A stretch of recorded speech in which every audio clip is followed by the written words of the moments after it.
Critical Role is getting crazy. That's right, today on FraudOnTheTele, we're going to be discussing everything that happened in Critical Role Campaign 3, Episode 49. An episode in which our party tried to gather allies for the upcoming Apogee Solstice, which is just one day away. As always, if you enjoyed the video, learned something new, make sure you like, comment, and subscribe. Don't forget to check out our full Legend of Vox Machina Season 2 review. Had a lot of fun making this video. Please go check it out. I would appreciate it.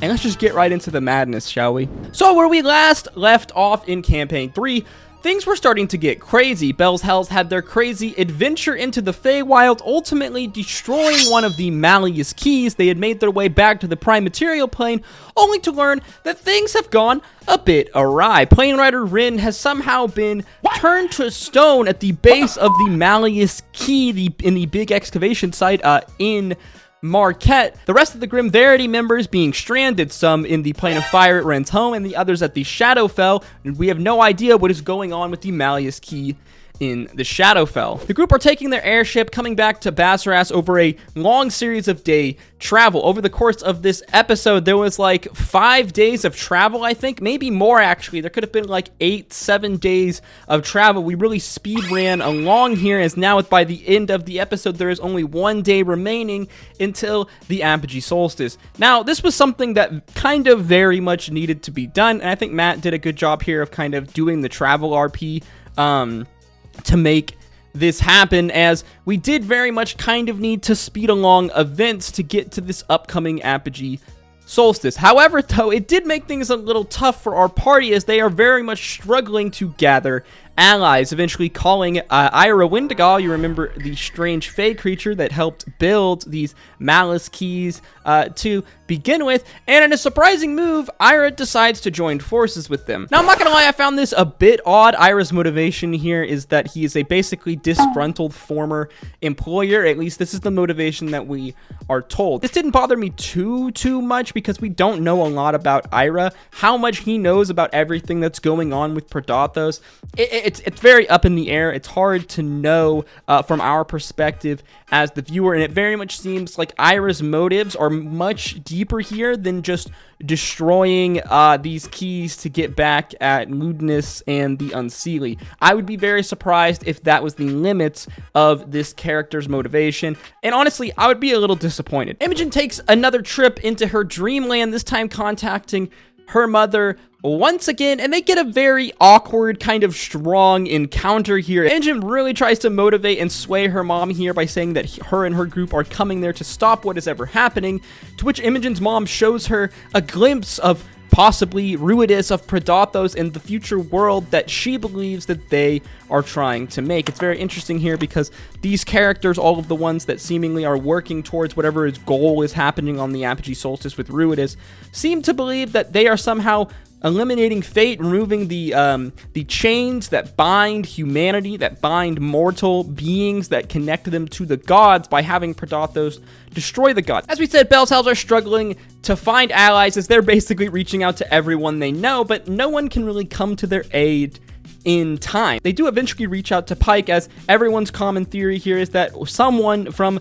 Vox Machina, or I guess potentially the Mighty Nine, will come in to eventually help Bell's Hells. Something that's a little bit divisive in the community, but we're going to come to that later. To my surprise, Matt referenced a very specific item that had been in Orum's pouch for like years now in real life time. An item, a seed that we had done a theory on that was from a Reddit theory. It was actually a crazy theory. If you want to go check it out, click the eye above. Unfortunately, though, our theory was bunked, as Matt actually ended up using this seed, and it wasn't some crazy big plot device that was going to come into effect to stop whatever was going on in the Apogee Solstice.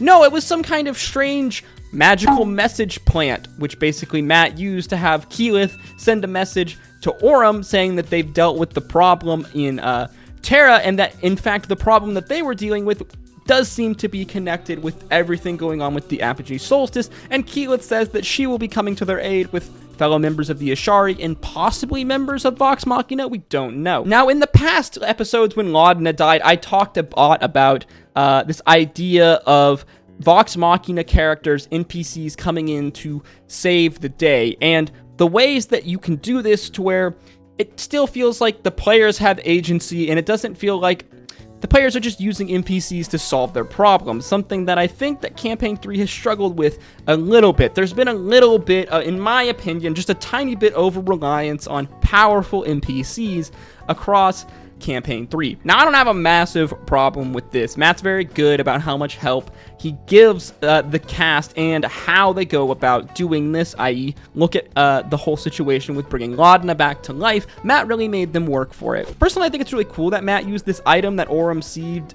in Exandria Unlimited, the mini-series, all the way now in Campaign 3, and while it doesn't have the bigger purpose that I really had hoped that it might have, this does make sense, and I don't mind it as much. The fact that Keyleth is coming to help and sends them a message through it, it ties a knot on this little loose plot device that we have, kind of wrapping this all up.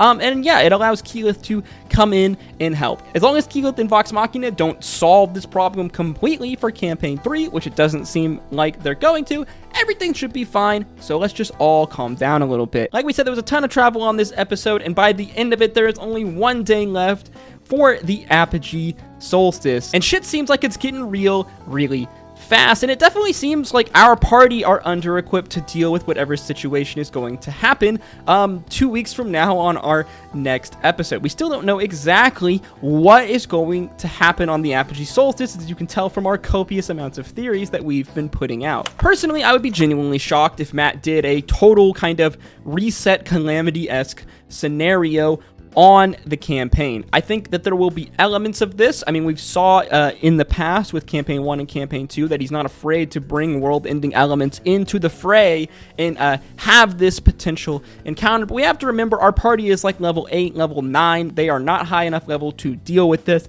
In my opinion, if what I have to guess is going to happen is that there will be some kind of repercussions from these events on the Apogee Solstice, but in the grand scheme of things, whatever was being planned to happen will be stopped. I don't think that there's going to be some god-eating entity roaming Exandria, but hey, I could be wrong here. It's been known to happen before, and it's very hard to predict Matt Mercer's methods, but personally, I would be shocked if Matt did some super big world-ending changing event like this, and if he does do it, I think it will only be for a very temporary time. Maybe a soft reset to a world, but a not bigger reset. Well, personally, I think it would be really cool to have some crazy big Calamity 2-esque event, some kind of soft reset, some big long-term problem, as personally, we've put so much time and effort into this Apogee Solstice storyline that it would be really hard for me to imagine the rest of Campaign 3 that doesn't still continue to play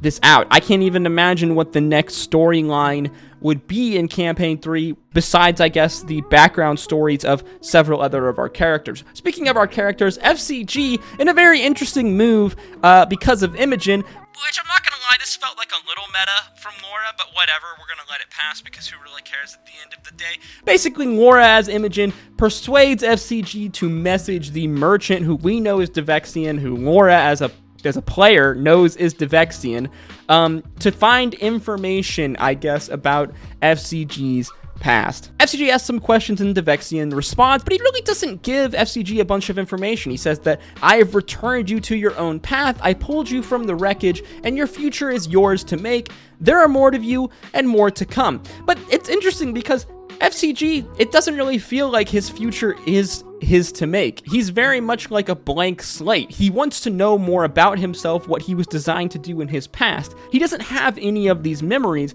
yet Devexian makes no effort to try to tell them this, especially when we know that, at least from what I remember, Devexian as an Aormaton has all of his memories of the past. He knows what his function is. So it does seem a little kind of cruel and weird that he would just let these Aormatons loose into the wild, especially when they're damaged and don't know anything about their past and how they are special and different from other automatons. Just kind of a whole weird little thing. Still very cool. In a lot of our other theories, we've talked about Devexian's links potentially to everything that's going on with Ruidus. I think I'm probably wrong on that. It seems like Devexian has his own kind of motives here going on, and it just so happens to be a coincidence maybe that everything going on with the Malleus Keys and the Apogee Solstice seems to be linked with the god-killing device that was in Aor. If you don't know what I'm talking about, check out the theory that we put out the other day and then the week before that, or whatever it was. I'll put the eye above. Click that if you're interested. and some crazy links of Aor from Campaign 2 to everything going on now in Campaign 3. Safe to say this was a really fun episode, and with Legend of Vox Machina over, it seems like Critical Role Campaign 3 is finally starting to hit its main point of its climax. Obviously, the campaign has a ton more to go, as long as the party doesn't TPK, so it's going to be very curious to see, over the course of 2023, what exactly the story of Campaign 3, kind of turns out to be. Will we still be dealing with potential Predathos Ruidus things come October, November time? Who knows? As always, if you enjoyed the video, learned something new, make sure you like, comment, and subscribe. Let me know in the comments down below what you think the future plans and the future events of Campaign 3 and the Apogee Solstice are going to look like. It's going to be a long 2 weeks until our next episode. Expect some theory videos along the way. And as always, guys, thank you so much for watching. I hope to see you in the next one. Until next time, stay safe out there. Peace. Love. Young hearts were so pure. We trust love is so hard to endure. A few years passed, made the move out west. It became harder to maintain it, put us to the test. I hope you know I did my best. Every birthday and Christmas, scraping up every penny, eating dinner for breakfast. Restless, but you left me so breathless. Every time you smiled and looked into my